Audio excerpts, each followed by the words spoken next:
Good afternoon, fellow Toastmasters, Mr. Toastmaster, and honored guests. A broken heart. Christie Brinkley said, "I'd rather have a broken arm than a broken heart." I don't know if you can attest to this, but I certainly can. I broke my arm when I was in first grade when I fell out of an apple tree. And I've also had a broken heart before, and I think I can agree with Christie Brinkley. I'd rather have a broken arm than a broken heart. Although that cast made my arm all itchy. At any rate, the last time I really remember having a broken heart was Thursday, July 21st, 2016. And I wanted to share that experience with you.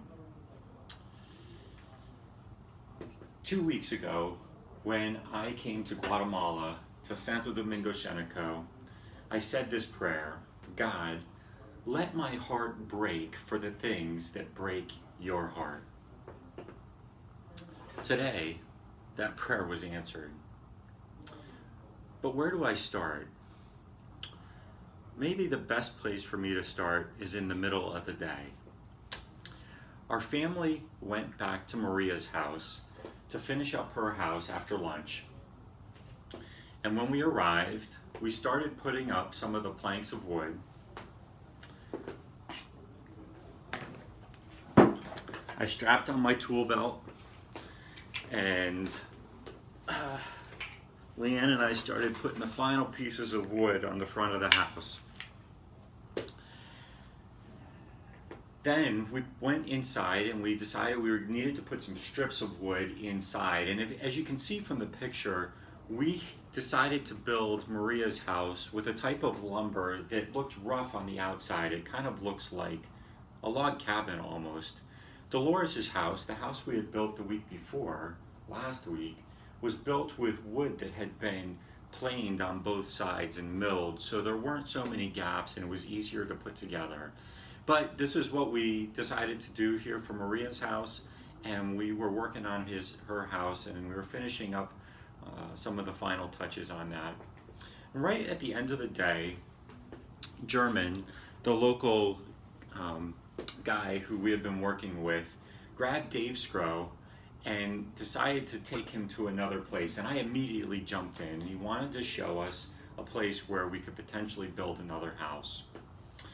And we walked over there, and we walked into this yard where there was a woman standing with a man and the woman's mother. And as we walked in, we noticed that there was corn in one part of the property that was coming up in neat rows, and in the other part of the property there were weeds coming up all over. And then as we turned and looked around, we noticed that we were actually standing in this area that was under construction, so to speak. It was made of 6 or 7 vertical trees or big branches, and then up at the top it was supporting beams, and the beams were going to be used to hold up the roofing material, and the floor was dirt. And we came to find out that the lady we were working for, who was taking care of this property, her name was Carmen. And Carmen had been living somewhere else, and she was told that she needed to move on. So somehow she came upon this piece of property, and she was going to try to live there with her 2 children. Now, Carmen's husband had abandoned her, so in essence, she was a widow. She had 2 children, Evelyn, who was 7, and Jose, who was 4, and her mother also lived with them. The price for renting the property was about $36 a month. She made tapestries and tablecloths, and she made them. It took her about 6 days to make a tablecloth that she could sell for about $6. So you can do the math. If she's doing that, $6 a week essentially, $36 a month for rent, it's going to be pretty tough for her to make ends meet. This is the economy for many in Santo Domingo Xenico and many of the widows. As we were standing there, we realized that we had extra lumber over at Maria's house. And German and Dave and I decided that maybe this was what we could do with the lumber. We could bring it over and use some of it to build some of the walls in Carmen's house. So I quickly ran back to the job site, to Maria's house, and I grabbed Leanne and Hannah and Isaac, my family, and I walked them over because I wanted them to be part of this decision too. We came in and I showed them, and it didn't take us long, and we all agreed that the right thing to do was to deliver the lumber, the excess lumber, over to Carmen's house tomorrow. Before we left the property where Carmen was building her house, we had Carmen kneel in a circle, and we gathered around her, and we laid hands on her, and we prayed for her.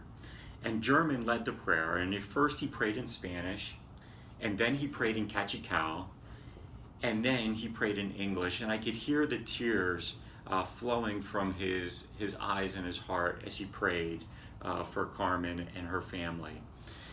And then as German ended the prayer, I looked up and I noticed tears flowing down Dave Scro's face. Dave, again, was our missionary contact in Shenango. We left Carmen's property and went back to Maria's house to explain the situation.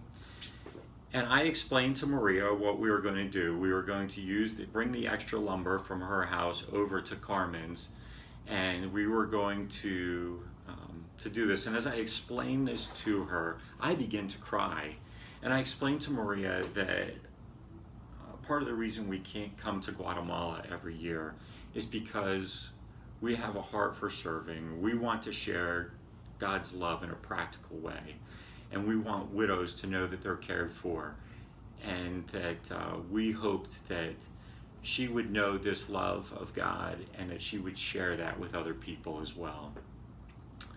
Maria agreed that the lumber was best used over at Carmen's, and we were able to deliver that the next morning. In the United States here, we don't have to worry about this so much. More than likely, you're living in a house that has walls and heat and air conditioning and light and water and all that. But a majority of the people in the world are like Carmen. They don't have all the facilities that we have. They live in utter poverty, dirt floors and makeshift houses and everything. And that does break my heart. But it also fills my heart as well, because I know that we have the opportunity to do things. We have the opportunity to serve others, to do something extraordinary. And that's really what I wrote about in my book, Rooftop Reflections. I'd encourage you to go to rooftopreflections.com. There you can pick up a copy of my book. You can read more of the stories that will break your heart but also fill it at the same time. The book will challenge you to do something extraordinary with your life. While you're at the website, I would encourage you to take a look around. If you want to help make other houses like this possible and help other widows, consider giving. There's a give button on the site. If you want to go with me to Guatemala, there's a button that you can click on to go, and you can go serve with my family and I. We're planning our next trip, Christmas week, to Santo Domingo, Shenango, where we will build at least a house, maybe more, and we'll do some other things to serve the widows and orphans in Santo Domingo, Shenango. Our heart may be broken, but there's a real opportunity for it to be filled and made whole again. Mr. Toastmaster?